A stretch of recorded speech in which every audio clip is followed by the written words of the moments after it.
Okay? May buntag sa tanan? Okay? So kung ako yung magbuot, no, gusto na ko diretso nga mo basa ta sa pulong, and then himay-himayon na to, isa-isahon na to ang bersikulo o unsay pasabot. Pero gitambagan ko kay dili man daw ko sikat, no? Nga pwede na ako nabuhaton and then makasabot daw ang naminaw sa akong gusto nga ipasabot, no? Or basing gapailala nga di lang sa gyud ko maayo ani akong ginabuhat karon. No? So karong buntag medyo natay tukihon, no? Natay usabon gamay. Atong buhaton karon is na introduction gamay. Paghuman sa intro, naatay buhaton na pinaka-importante sa parte sa akong buhaton karong buntag, no? Kundili sa pagbasa sa pulong. And then paghuman sa pagbasa sa pulong, no, tan-aw nato kung nabatay mga sumada nato unsa atong gibasa. And then basi ato atong gibasa, tan-aw nato kung naabatay mga punto nga pwede nato hisgutan. Then bahin ana giampo na ako nga naamoy nasabtan. Okay? So, no? Pagkanindot karong buntaga, bugnaw ang panahon o daghan na kayo taron, no? So, I praise God for that, no? Isa na sa atong magunitan nga kamaayo sa atong Dios, no? Nga gisugod na pud og sakop, tigom, kauban ang GCAF na church, no? So karon kamo nga napa mo sa balay nga nag-online streaming or gatanaw mo sa video recording, kung labi nang na-vaccinated na mo, no? Akong gidasig kamo nga basing inyo nang hunaon na mubalik na kita dani sa pagtipok, sa pagsimba, pag-uban in person, no? Labi na kung ginakonsiderar na ninyo nga mag-mall na mo, no? Labi na dadonan niyo ang mga bata, daghan na kay bata sa mall. Then why not also consider, no? Really put importance sa pag-anhi nato in person. Kay makadasig kita sa atong mga kauban, makadasig kamo sa pastoral team, makadasig kamo sa GCAF nga mga staff. Okay? So no, isa sa ato nakita dani sa gidala sa pandemya manggod, no? Kay tungod unsa man, no, usahay wala nato nagihatagan og kabugaton or gipaghuna-huna na ang atong pagtipok-tipok dali ra kaayo sa una, di ba? Usahay absent ko wider group karon or di lang sa ko mosimba. But karon no nga labi na katong mga tao nga nakabati sa kamingaw, no, sa kulang sa personal intimate connection sa face to face. Lahi ra gyud ang nasa cellphone, lahi ra gyud nasa Zoom calls or video calls, no? So, ang atong kuan karon is nabatay nakita diha nga punto or lesson, di ba? Nga usahay di ay, no? Kay kita pagkatao nato ba, no, nga ang mga butang nga wala kayo nato masabtan unsa kabililhon, no, unsa ka importante, dili nato masakto pag-appreciate kana nga butanga. Tama ba? No? So, kana ang concept murag makadumdum ko sa akong brother-in-law, no? On his wedding day with my sister, kalang niya medyo kalang niya akong memory. Usahay kani atong memory nga dili klaro, pwede nato nga madungagan, no, or mapalabi ang atong ginahuna, no, sa kaysa actual nga nahitabo. Pero murag kadumdum jud ko ato nga kuan ni siya, dili man ni siya emotional nga tao. Pero brag kadumdum ko ato nga grabe yang hilak, no, sa paglabi na sa punto sa naghatag na siya og speech, no, gikan sa padulong sa iyang ginikanan, no. Og ambot sa kagrabe niya kahilak, brag hapit to siya na kuyapan. Ana mangguro to. Ano? So, anyway, that's the hazy part. Pero ako yung sigurado nga madumduman is mo kini. Okay? Nga nagsulti siya, no, nga ang iyang wala kay gid niya nasabtan, no, ang gibuhat sa iyang ginikanan bahin sa pag adto nila og mga bakasyon, no? So gasto di ay kaayo magbakasyon, no? Uban ang pamilya. Labi na if ang parents, no, gusto gyud ang pinaka kaya niya ihatag. No? So, tungod ana nakita niya no nga karon nga nagtrabaho na siya tungod kay nana siya gagasto na siya siyang kagulingon nga mga bakasyon. Nakita niya ron nga unsa day kamahalon. Ug kani sa inot ni siya nga tao. Okay? So, grabe kamahalon di ay ang mga bakasyon nga ginabuhat sa iya sa iyang mga ginikanan. Ug tungod ana noon mas nabatian niya, nasabtan niya ang gugma sa iyang ginikanan. Ug mo nang samot siya nakahilak katong sa iyang pag-speech padung sa iyang ginikanan. Ug hapit na pud siya nakuyapan usab. Ambot, iyan na lang ko i-verify kung tinuod ba na ang isulti. But anyway, so no, muna mubalik ta. Until di ay nga dili nato masabtan unsa ka bililhon ng isa ka butang. Dili gyud nato ma-appreciate. Kailangan nato masabtan para ma-appreciate nato ang isa ka butang. Okay? So, tuwa na.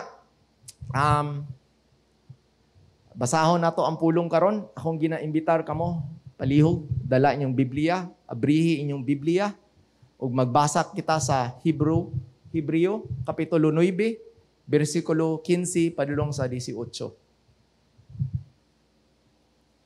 Hebrews 9:15-28. Tungod niini si Kristo mao ang naghimo sa usa ka bag-ong kasabutan aron kadtong gitawag sa Dios makadawat sa walay katapusang mga panalangin nga gisaad sa Dios. Mahimo kini tungod kay ang iyang kamatayon nagluwas man sa mga tao gikan sa mga sala nga nahimo nila samtang ubos pa sila sa unang kasabutan. Kung aduna gani testamento, kinahanglan kapamutud-an nga namatay na ang naghimo niini. Kay walay kapuslanan ang testamento samtang buhi pa ang naghimo niini. Mapuslanon lamang kini inig kamatay sa naghimo. Busa bisan ang unang kasabutan, giuyunan lamang pinaagi sa paggamit og dugo. Una sa tanan, gisulti ni Moises na ngadto sa katawhan ang tanang mga sugo sumala sa balaod. Unya gikuha niya ang dugo sa mga baka o sa mga kanding uban sa tubig. Unya ginamit ang tanom nga isupo o panaptong dilana nga pula. Gibisbisan niya ang libro sa balaod o ang tanan mga tao, miingon siya, mao kini ang dugo nga nagtimaan sa kasabutan nga ipatuman sa Dios kaninyo. Sa samang paagi, gibisbisan usab ni Moises og dugo ang tolda og ang tanang butang nga gigamit sa pagsimba. Sumala sa balaod, hapit ang tanang butang kahinloan pinaagi sa dugo o mapasalayo lamang ang sala kon kini kapag agasan og dugo. Kining mga butangan nga mga kopya naidtong tuwa sa langit kinahanglan nga hinloan niining paagi ha. Apan ang langit nung mga butang nagkinahanglan og mas maayong mga halad. Kay wala masulod si Kristo sa balaang dapit nga hinimo sa mga tao nga kopya lamang sa matuod nga balaang. Dapit apan mosulod siya sa langit, diin nga tubang siya karon sa Dios alang og tungod kanato. Ang pangulong pari sa mga Hudeo musulod ngadto sa labing balaang. Dapit matag tuig dalas ang dugo sa usa ka nanap. Apan wala mosulod si Kristo aron paghalad sa iyang kaugalingon sa makadaghan. Kay sa ingon mag-antos unta siya sa makadaghan sukad pa sa pagbuhat sa kalibutan. Karon nga naghinapos ang panahon, nagpakita siya sa makausa ug alang sa tanang panahon aron pagwaktang sa sala pinaagi sa paghalad sa iyang kaugalingon. Ang tanan kinahanglan mamatay sa makausa ug tapos niya na kahukman siya sa Dios. Gihalad usab si Kristo sa makausa aron pagwaktang sa mga wasala sa daghang mga tao. Mopakita siya sa ikaduhang higayon dili tungod sa sala kundi sa pagluwas kanila nga nahulat kaniya. Hebreo 9:15-28. Thank you, Josh. Praise God for a obedient son. No? Nag-antos gud siya kadaghan. Pero pasalamat ta sa na obedient nga anak na he knows nga he has to go through this to grow, and he needs the practice, as you can see. No? But praise God. No? So karon, no, ang sa gibasa nga bersikulo nga atong nakita, no, karong buntaga is pwede nato siya mabuak into duha ka section, no, verses 15 to 22, ug ang isa ka section karon is verses 23 to 28. Okay? Now, ang 15 to 22, diha nato makita, no, na kinsay familiar sa 1 Timothy 2:5. Okay? 1 Timothy 2:5, nagsulti diha nga isara ang Dios, isara ang mediator, no? Nga nagpatunga diha sa mga tao ug sa Dios, ug kana lamang ang tao nga si Hesukristo. Okay? Pero ngano man siya lang ang mediator, no? Kung gusto ka nga naa kay bersikulo nga mahatag para na kay pundasyon sa imong tubag nga bersikulo, then dinhi mo makita sa Hebreo chapter 9, makita nimo nga ang author noon iyang pakita sa ato, iyang gi-establishar nga ngano nga si Hesukristo lamang ang mediator between man and God. No? Og dinhi sa 15:22 makita pud nato na sukad pa sa una, gina-build up na niya gikan sa chapter 1, no, nga unsa kakuyaw si Hesukristo. Unsa siya mas labi kaysa mga anghel, kaysa mga pari, kaysa mga kay Moises, no? Ug makita nato na sa chapter 8 nagsugod na siya og transition nga pasabot sa ato nga ngano man ang naatong old covenant katong mga sakripisyo nga ginabuhat sa una ug karon dili na siya kailangan. Okay?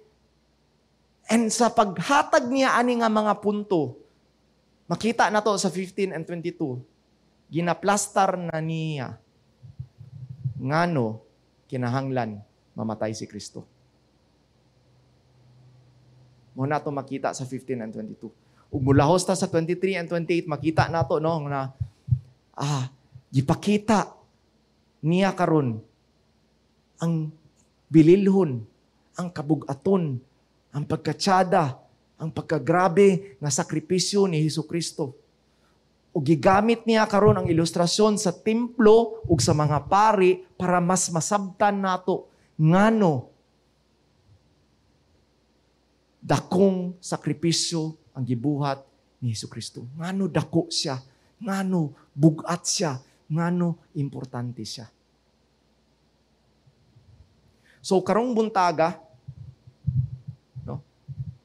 I hope nga musabay mo nako sa paghisgot sa pulong sa Dios ug atong i-determine, no, is ngano kailangan mamatay si Jesus. Ug ikaduha, ngano ang iyang sakripisyo dako ug bililhon. Ug I hope nga kana nga duha nga point will point us magpahidumdum sa ato or para sa uban na dinhi mas masabtan nato. Ngano dili ta dapat magkinabuhi nga wala si Kristo. Okay? So the first there is, ngano man, kinahanglan ba mamatay si Kristo?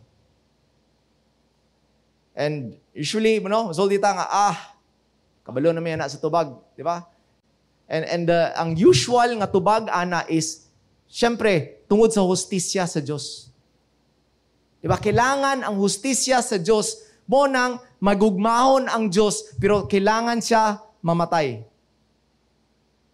Okay? Pero what if akong tukihon gamay ang pangutana? What if akong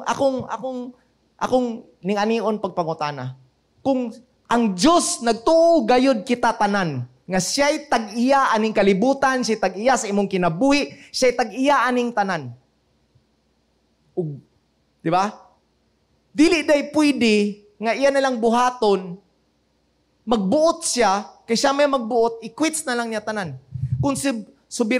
Kung sovereign yun ang atong Diyos, ug walay mahitabo aning kalibutan, walay mahitabo sa imong kinabuhi, nga wala niya gitugot, dili day pwede, nga ingnon na lang niya nga, sige, kana inyong mga sala, okay na ha, quits na. Siya man kay magbuot tanan, siya man kay magtag-iya tanan. So, atong tan-awon karon, no? Unsa may sulti sa atong passage nga gibasa tanan. Sakto ang hustisya, okay? Sakto ang tubag. In fact, maayo kay na nga tubag. Pero kabalo ba ta nga dili lang na mao ang tubag gihatag sa Biblia? Ngano kailangan mamatay si Jesus? Daghan pa day kaayo. No? No, just to make it clearer sa akong illustration, no. Diba? Example lang na itaw nga ni adto sa isa ka restaurant nga pinakamahal nga restaurant sa kalibutan, no? Na kung kabalo taon sa naka pinamahal, kung nakay 100,000, kulang pa na para mukaon diha nga restaurant. Okay? Now, na isa ka tao ni sulod dito nga restaurant, no? Og nag-order. Ya tungod kay medyo dakog kaon nga tao, tagduha pa gid ang gi-order sa iyang gipili sa menu. Okay? Karon niabot ang bill. Perting dakua sa bill. Okay? Sa perting dakua sa bill unsa man? Nahunahunaan niya, nakabalo siya nga maski magtrabaho siya sa iyang intirong kinabuhi, dili niya makita na nga kwarta para ibayad niya sa iyang isa lang kagabi nga kaon. Patay na. Priso na tani ron. So, padulong na siya unta sa prisuhan. Gidala na siya sa mga otoridad. Pero, kato nga panahon, timing na ang tag-iya sa restaurant. Okay? Na ang tag-iya. Ug na, tungod sa maayo sa kasing-kasing sa tag-iya sa restaurant. Iyang gibuhat, iyang isulti nga, sige, dili na ko mo, pursige ani nga kaso. Sige na lang, buhiin na nga tao, palakwan na siya. Di quits. Human ang storya, di ba? Tama ba? Tama? Human ang storya. Pero tinuod ba? Human na gyud ang storya? No? Tinuod ba nga ang katong gasto sa gikaon sa tao, nawala ba sabay sa guilt nga nahitabo sa tao nga nagkaon nga wala nagbayad? Did the guilt went away with the cost? No? By the way, di ba? Negosyante ko, dili ko pastor. Okay? So, I hope nga nagunit gid mo sa inyong Bible karon o nagtan-aw gid mo sa tanan akong ihisgot karong buntaga. Kay basing gapataka na kog storya dinhi, no? O I hope na ning ana ang atong kultura dinhi. Ngan magtan-aw gid ta sa Biblia sa kinsa man maski kinsa nga tao magtindog dinhi. Musulti ba siya nga pastor siya, musulti ba siya unsa pa na iyang posisyon diha nga tan-aw nato unsa iyang gisulti dinhi. Let us be a church GCAF nga ang tao nga dili gabasi sa Biblia sa iyang pagwali mahadlok mutindog dinhi sa iyong atubangan. Kay kabalo siya nga kani nga simbahan maningil kung unsa gyud gisulti sa pulong. No? Pero anyway, balik sa ta. So negosyante ko no, og daghan negosyante po dinhi, no? Nay big time kay dato galingkod no, katong kanto dadto. No, dako kay na siya nga negosyante. Grabe na siya kadako. Okay. So, yang misis naglikay-likay dayon. No, apil gyapon na siya. Okay. So, makita nato unsa man. No? Na dili, di ba? Kay ngano man ang katong gasto sa kaon, kung masabtan ninyo no, ikaw nga gibuyan, oo, bura na kag wala kay gibayad. Pero wala to siya nakapawala sa gasto sa nahitabo. Ngano man, ang sweldo day sa nagluto ato. Ang sweldo day sa nag-serve ato. Ang gigamit day nga kwarta sa pagpalit sa mga putahe nga giluto para gi-serve sa imo. Gibuyan ka, pero kinsa may nagbayad ato karon. Dili makamasulti di, ang tag-iya man to. Libre naman to. Dili. Kaya ang tag-iya, nagbayad pud ana. In fact, no, isa ka maayo nga tip kung natay negosyo is that pag mugamit gali ka sa produkto or serbisyo sa inyong negosyo, ang negosyo dili na i-treat ninyo as a separate entity o kung dili, kung mugamit mo, maski inyo ng kagulingon negosyo, mukuot mo sa iyong bulsa, bayaran ninyo ang serbisyo o ang produkto nga inyong gigamit, maski inyo ng negosyo. Muna ang sakto nga disiplina. Kay naanay tanan cost.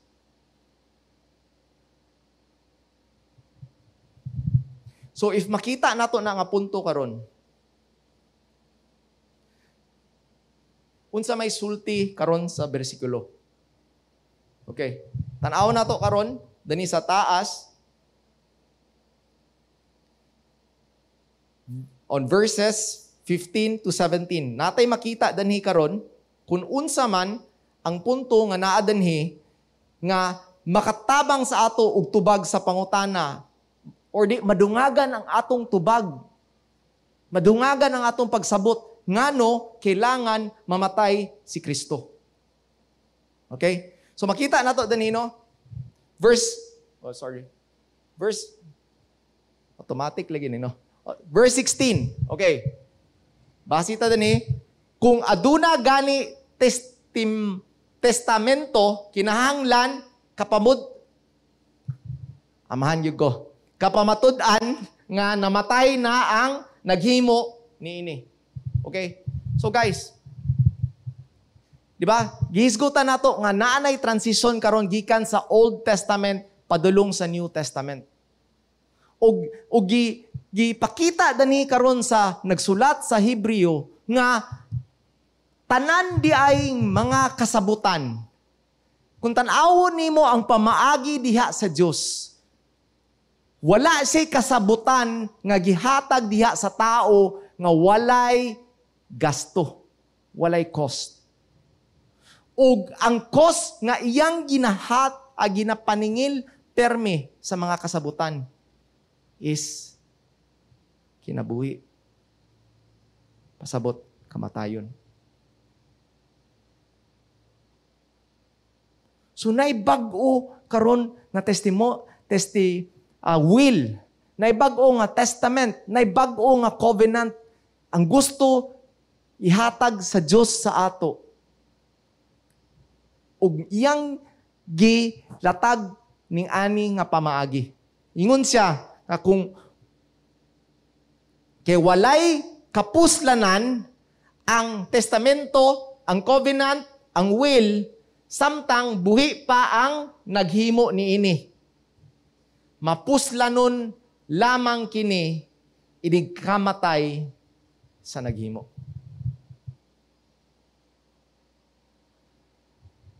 The transition from the old covenant to the new covenant will cost something. And that cost is nothing less than the blood of Jesus. Ayan dugo.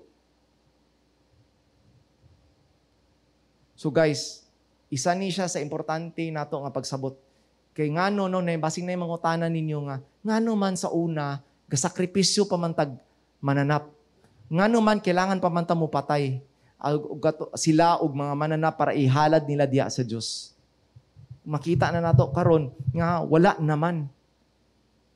Ug mao kini kay gitransition na sa Dios gikan dadto sa old covenant to the new covenant by paying for it with His life. Munang kailangan mamatay ang Diyos. Kay walay kapuslanan ang testamento samtang buhi pa ang naghimo. Ani. Kaduha, makita nato dini sa bersikulo 22. Nagsulti dani, sumala sa balaod hapit ang tanang butang kahinluan pinaagi sa dugo og mapasaylo lamang ang sala kung kini gapaagasan og dugo. Guys, say pasabot, there is no forgiveness of sin unless there's the washing of the blood. Kailangan gyud paagasan og dugo para malimpyo ang atong mga sala. Og gihisgot na ni last week, di ba? Ang pasabot aning paaga sa dugo, dili lang ni siya dugo nga purag kun sa style pa sa blood compact nga samara lang nako akong kamot, patuluan lang nako og dugo, no? Paagasan lang nako og dugo, or mag-donate kog blood 1 litro, okay na ba na? Dili na siya klase, di ba? Kung nakasabot ta, kana nga pagdugo, agas na sa imong kinabuhi. It's talking about your life blood.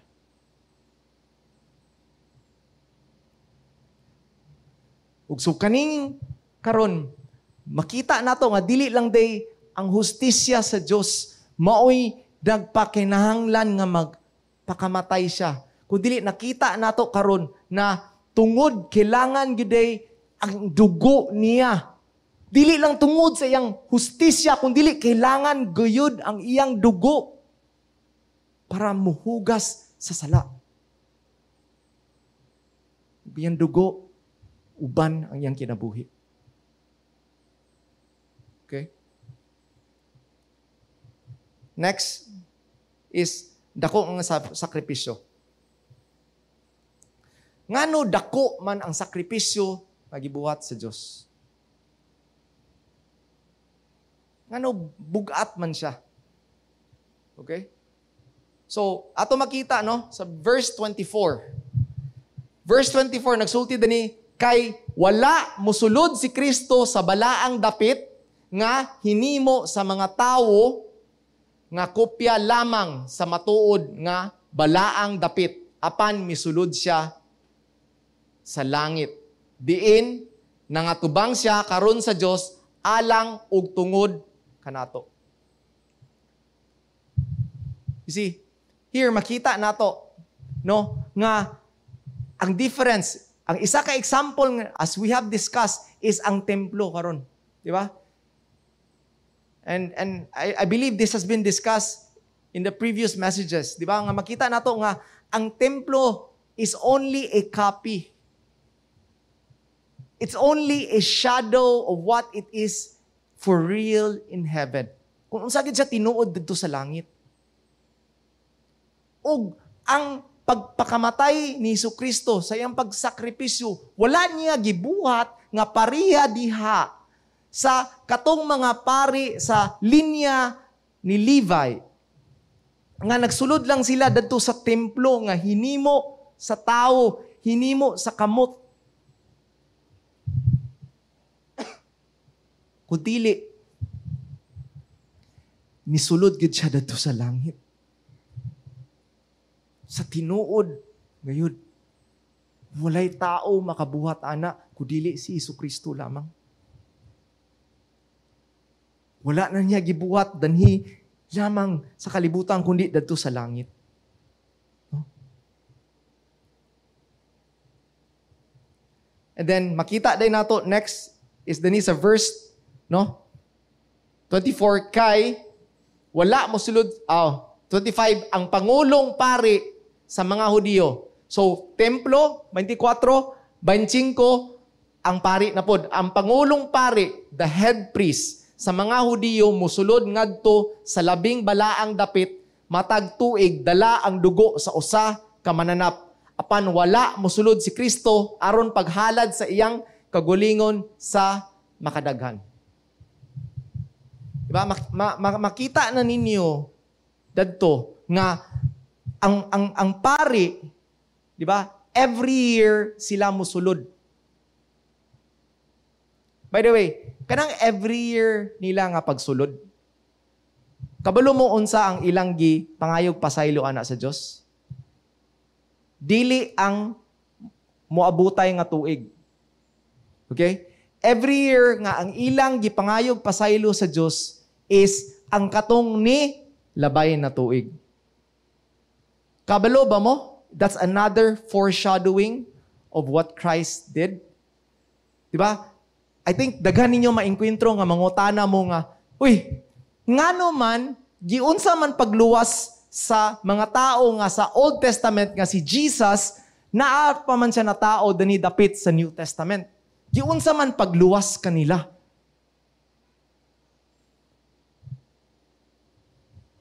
And I hope nga ga-appeal mo siya wider group and these are things that are being discussed. And these are things na gina-establish sa inyong servant leaders. Sa inyong pastors and your church staffs. Pero walay agianan lain kundi si Jesucristo lamang. So pasabot, ang Old Testament, kailangan gyapon sila moagi kay Jesucristo. Pero yun sa man, wala man siya na tao pa. So kung nasabtan ninyo karon nga ang high priest, pag musulod siya dinha sa templo, ug iyang pangayon ang pasaylo tong lilabay na tuig, it was already a foreshadowing na ang pag-abot ni Jesucristo sa paghalad niya sa iyang kagulingon, ang sala nga apil sa panahon nga wala pa siya na tao sa kalibutan, apil to niya gibayran. Ang nilabay nga mga tuig, ang nilabay nga panahon, apil to niya gibayran. Dili lamang sa panahon sa katong nakakita nga namatay si Jesucristo, pero katong sa mga panahon nga mga tao nga wala pa sila kakita kadungog ni Jesucristo. Apil to sila. Tungod sa grasya sa Diyos, pinaagi sa pagtuo. Sa pagsalig, sa ilang gibuhat, nga paghalad diha sa templo para sa ilang mga sala. Mao'y gamiton sa Diyos na i-connect sa kabayaran nga gibuhat ni Jesucristo para mapasaylo ang atong mga sala. Atong mga sala. Old Testament days, New Testament days, karon nga panahon, ug sa kantod-hanturan. Okay? So, dili siya peras anang high priest, no? Ug di ba, ang high priest unsa man? They are a medium of of the sacrifice. In fact, no, pag musulod sila para muhalad, kailangan po sila magsakripisyo para sa ilang mga sala. Pero si Jesucristo, pagsulod niya sa paghalad siyang kaugalingon, wala lamang siya naghalad para sa iyang mga sala, kay wala siya'y sala. Kundili, siya mismo ang iyang gihalad.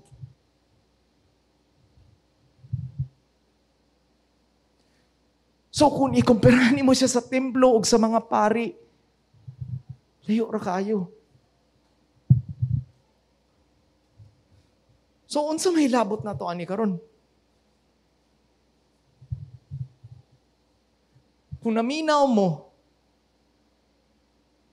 o naamoy nakita sa paghisgot karon nga mubo kayo. No? Basi ang isa nga yung makita is unsa kang ngilad ang sala.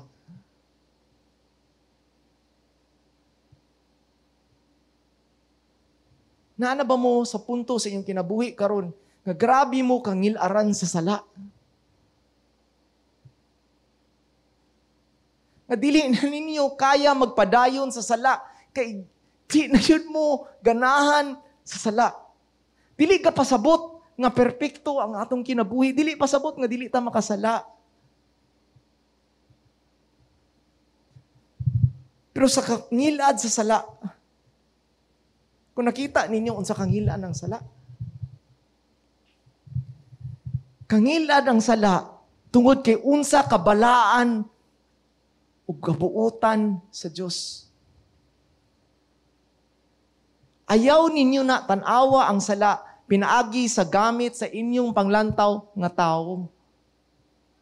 Kay dili gid ninyo na masabtan unsa kangilad. Pero gamito nato sa panglantaw diya sa mata sa Dios wa unsa kangilad ang sala sa isa ka balaan ug buutan nga Dios. Ngano man? Naminaw ba mo? Kay ang sala, kailangan ang iyang dugo mismo gamiton para maghugas, ana. Kasabot mo. Ang sala, maski isa lang na kabutang, maski gamay kaya na nga butang, kailangan ang dugo ni Jesucristo muhugas, ana. Ug tungod, ana, kailangan siya mamatay. Munang kung nasabtan na ninyo, magbasa mo karon sa Roma 6:23 o magsulti mo kay ang bayad sa pagkasala mao ang kamatayon. Nakasabot mo kung anak mo sa Dios, ang kamatayon nga kabayaran ana is ang kinabuhi ni Jesucristo. Ang iyang kamatayon, ang kabayaran sa atong mga sala.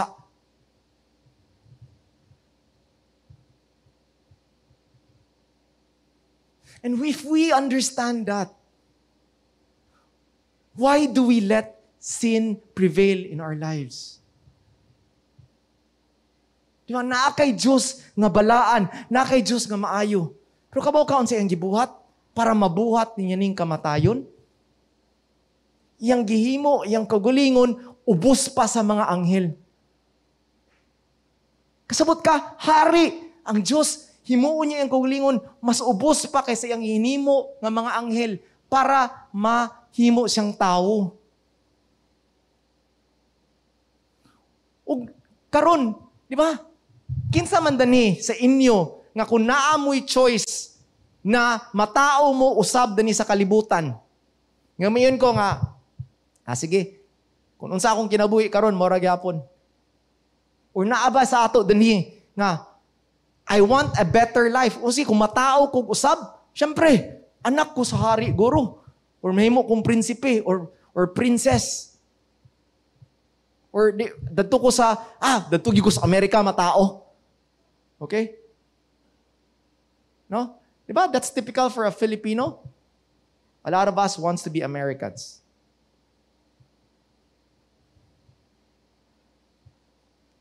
But you know what Christ did? Pagpakatao niya din sa kalibutan, paghimo niya, mas ubos sa iyang kugulingon sa mga anghel. Gipili niya yung kugulingon nga matao sa isa ka ultimo nga pamilya. Ug sa kalisod sa ilang kinabuhi, kailangan siya matao sa pasungan. Nakasabot mo, anak? Kinsa may amahan nga naa dinhi nga naay garbo sa pag-alaga sa iyang pamilya nga musugot nga imong asawa ug ang imong anak matao sa pasungan.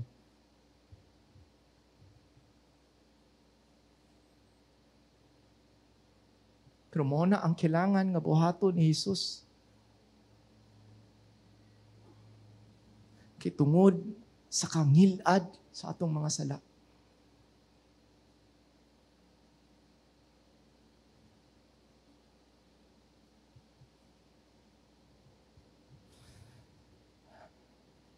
Pero kung naminaw mo sa tanan nga gibuhat sa Dios, ngano iyang gibutang iyang kagulingon dani nga kalibutan, ngano nga iyang gihimo iyang kagulingon nga ultimo. Para lang matao aning kalibutan, para mo padulong lamang sa cross, para magpakamatay sa atong sala. Kabukaon niya yan gibuhat. Para masabtan niyo ang iyang gugma para diha sa inyo. Ning anak ka kagugma sa Diyos. Yan ang gibuhat tanan.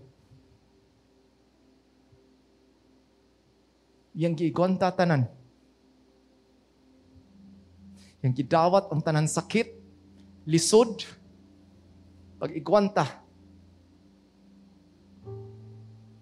Para naibayad ang imong sala.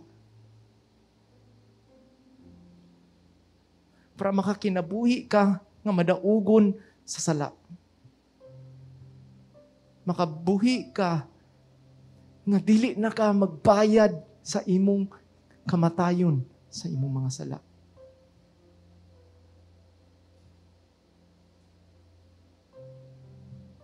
So, barog man ta sa atong garbo. O magpabilin man ta sa sala nga atong gusto. Tanawa ang Diyos. Ug ikaw nga anak sa Diyos, ikaw nga buhi o kasing-kasing, dili nimo maigwanta nga mapabilin sa sala. Kundi mo luhod ka o musulti ka, tabangi ko o Diyos.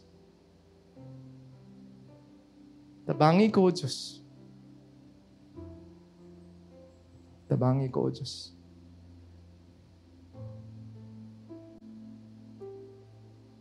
Munang kailangan si Jesus mamatay.